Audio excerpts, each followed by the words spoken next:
Hello ദേക്ക ഡിസൈൻസിൻ്റെ പുതിയ വീഡിയോയിലേക്ക് എല്ലാവർക്കും സ്വാഗതം.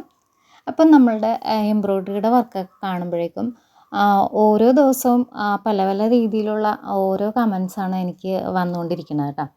അപ്പോൾ അതിൽ ഈ കഴിഞ്ഞ ദിവസം വന്ന ഒരു കമൻറ്റാണ്, നമ്മൾക്കിപ്പോൾ ഓരോ വർക്ക് ചെയ്യുമ്പോഴും ഓരോ മെറ്റീരിയലിനും ഓരോ നീഡിലാണ് നമ്മൾ മാറ്റി ഉപയോഗിക്കണേ എന്നുള്ളത്. അപ്പോൾ പിന്നെ അതുപോലെ തന്നെ വെൽവെറ്റിൻ്റെ മെറ്റീരിയലിൽ വർക്ക് ചെയ്യാൻ പറ്റുമോ, സ്റ്റിച്ച് പിടിക്കുക എന്നൊക്കെയുള്ള ഡൗട്ടൊക്കെ ചോദിച്ചിട്ടുണ്ടായിരുന്നു. അപ്പോൾ ഈ കഴിഞ്ഞ ദിവസം എനിക്കൊരു വെൽവെറ്റിൻ്റെ മെറ്റീരിയലിൽ വർക്ക് ചെയ്യാനായിട്ട് ഓർഡർ കിട്ടിയപ്പോഴേക്കും ഞാനപ്പോൾ കരുതി എന്തായാലും ഒരു വീഡിയോ ആയിട്ട് ചെയ്തെടുക്കാമെന്ന് കരുതിയിട്ടാണ് ഇങ്ങനെ ഒരു വീഡിയോ ആയിട്ട് ഞാൻ വന്നിരിക്കണത്. ചേർത്തലയിലുള്ള ഒരു കസ്റ്റമറിന് വേണ്ടി ചെയ്തു കൊടുത്ത വർക്കായിരുന്നേ.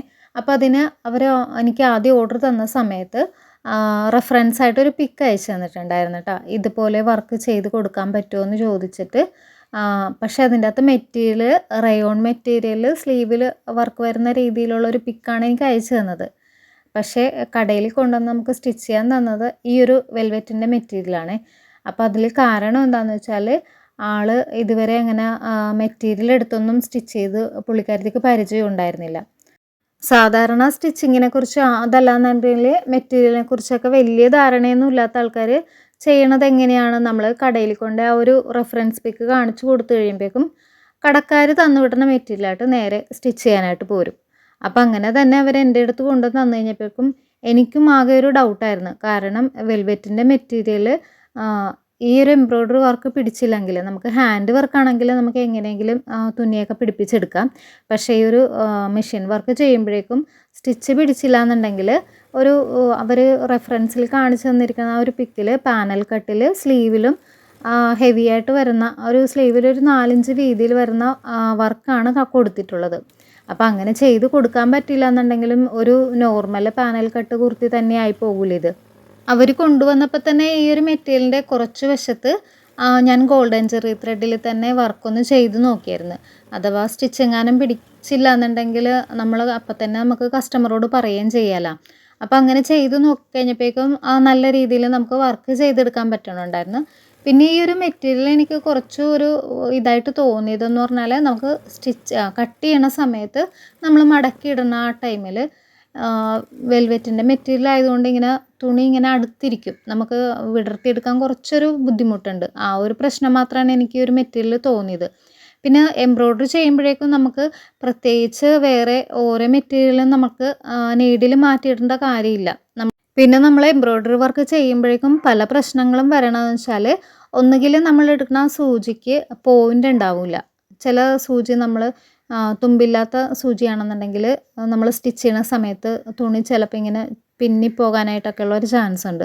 പിന്നെ അതല്ല എന്നുണ്ടെങ്കിൽ നമ്മൾ ഇടുന്ന ആ ഒരു പൊസിഷൻ കറക്റ്റ് അല്ല എന്നുണ്ടെങ്കിൽ ചിലപ്പോൾ നൂല് പൊട്ടിപ്പോകും. അതല്ല എന്നുണ്ടെങ്കിൽ സ്റ്റിച്ച് പിടിക്കില്ല. അങ്ങനെയുള്ള പല പല കംപ്ലൈൻറ്റും നമുക്ക് വരാറുണ്ട്. അപ്പോൾ അത് എങ്ങനെയാണ് എല്ലാം കറക്റ്റ് ആണെന്നും കൂടി നോക്കിയിട്ട് നമ്മൾ സ്റ്റിച്ച് ചെയ്യുകയാണെന്നുണ്ടെങ്കിൽ കുറച്ചും കൂടി നല്ലതായിരിക്കും. പിന്നെ ഇതിൻ്റെ കസ്റ്റമർ ആണെങ്കിൽ ആദ്യം സ്ലീവിൽ മാത്രമാണ് വർക്ക് പറഞ്ഞിരുന്നത് വെച്ചത്. പക്ഷേ അത് കുറച്ച് കഴിഞ്ഞപ്പോഴേക്കും പിന്നീട് എന്നോട് വിളിച്ച് പറഞ്ഞത് അവർക്ക് നെക്കിലും കൂടിയൊക്കെ വർക്ക് ചെയ്ത് കൊടുക്കണമെന്ന്. അപ്പം നമ്മളിത് പാനൽ കട്ട് കുർത്തി ആയതുകൊണ്ടിട്ട് മേളിൽ ഭാഗത്തു നിന്ന് തന്നെ ജോയിൻറ്റ് വരുന്നതുകൊണ്ടിട്ട് ഈ ഒരു വെൽവെറ്റിൻ്റെ മെറ്റീരിയൽ ചെറിയൊരു എന്തെന്നാ പറയണത്, നോർമൽ മെറ്റീരിയലും കുറച്ചും കൂടിയൊക്കെ കട്ടിയുള്ള ടൈപ്പല്ലേ. അപ്പോൾ അത് നമ്മൾ ജോയിൻറ്റ് ചെയ്തെടുക്കുമ്പോഴേക്കും ചിലപ്പോൾ ആ ജോയിൻറ്റ് ചെയ്യണ ഭാഗത്തൊക്കെ വർക്ക് ഉണ്ടെന്നുണ്ടെങ്കിൽ നമ്മൾ വർക്ക് ചെയ്യുമ്പോഴേക്കും ചിലപ്പോൾ സൂചിയൊക്കെ ഒടിഞ്ഞു പോകാനുള്ള ചാൻസ് ഉണ്ട്. എപ്പോഴും നമ്മൾ എംബ്രോയ്ഡറി വർക്ക് ചെയ്യുന്ന സമയത്ത് നെക്കിലെ വർക്കാണ് ചെയ്യണമെങ്കിൽ ആ ഒരു ഭാഗം നമ്മൾ തുണി കട്ട് ചെയ്യണതിന് മുമ്പ് തന്നെ ഒന്ന് മാർക്ക് ചെയ്ത് കൊടുത്തിട്ട് വർക്കെല്ലാം ചെയ്ത് കഴിഞ്ഞിട്ടാണ് കട്ട് ചെയ്ത് നമ്മൾ സ്റ്റിച്ച് ചെയ്തെടുക്കുന്നത്. പക്ഷേ ഇതിൻ്റെ അകത്തെന്ന് പറഞ്ഞാൽ നമ്മൾക്ക് ഈ ജോയിൻറ്റ് വരണ ഒരു പ്രശ്നമുള്ളത് കൊണ്ടിട്ട് തന്നെ ഞാൻ ആ ഒരു സ്റ്റിച്ചിങ് എല്ലാം കഴിഞ്ഞിട്ടാണ് ഇതിൻ്റെ അകത്ത് വർക്ക് ചെയ്തെടുത്തത്. പിന്നെ ഈ ഒരു മെറ്റീരിയൽ നമ്മൾ വർക്ക് ചെയ്തെടുക്കുമ്പോഴേ ഏറ്റവും ശ്രദ്ധിക്കേണ്ട ഒരു കാര്യം, ഫ്രെയിമിട്ട് ടൈറ്റ് ആക്കുമ്പോഴേക്കും തുണി വലിഞ്ഞിട്ട് ആ ഒരു റൗണ്ട് ഷേപ്പ് ഫ്രെയിമിൻ്റെ പാട് കറക്റ്റ് തെളിഞ്ഞ് നിൽക്കാനായിട്ടുള്ള ഒരു ചാൻസ് ഉണ്ട്. അപ്പോൾ അത് പ്രത്യേകം ശ്രദ്ധിക്കേണ്ട ഒരു കാര്യമാണ്. അപ്പോൾ അങ്ങനെ വരുന്ന സമയത്ത് ഇപ്പം നമ്മൾ സ്ലീവിലൊക്കെ വർക്ക് ചെയ്യുമ്പോഴേക്കും ഏതെങ്കിലും ഒരു വേസ്റ്റ് പീസ് സൈഡ് ഭാഗത്തൊന്ന് ഇട്ടിട്ട് ആ ഒരു പീസോട് കൂടി തന്നെ ഞാൻ പല വീഡിയോസിലും അങ്ങനെ ചെയ്ത് നിങ്ങൾ കണ്ടിട്ടുണ്ടാകും. നമ്മൾ ഇപ്പോൾ തുണി വലിയാതിരിക്കാൻ വേണ്ടിയിട്ടാണ് നമ്മൾ ആ ഒരു വർക്ക് ചെയ്യണ മെറ്റീരിയലിൻ്റെ മേളിൽ വേറൊരു പീസും കൂടി ഇട്ടിട്ട് ആ ഒരു പീസോട് കൂടി തന്നെയാണ് നമ്മൾ ഫ്രെയിം വലിച്ച് ടൈറ്റ് ചെയ്യണത്. അപ്പോൾ അങ്ങനെ ചെയ്യുമ്പോഴേക്കും എത്ര വലിയ ടൈപ്പ് തുണിയാണെങ്കിലും ആ ഒരു ഫ്രെയിമിൻ്റെ വലിച്ചിൽ തുണിയിൽ കാണാൻ പറ്റൂല.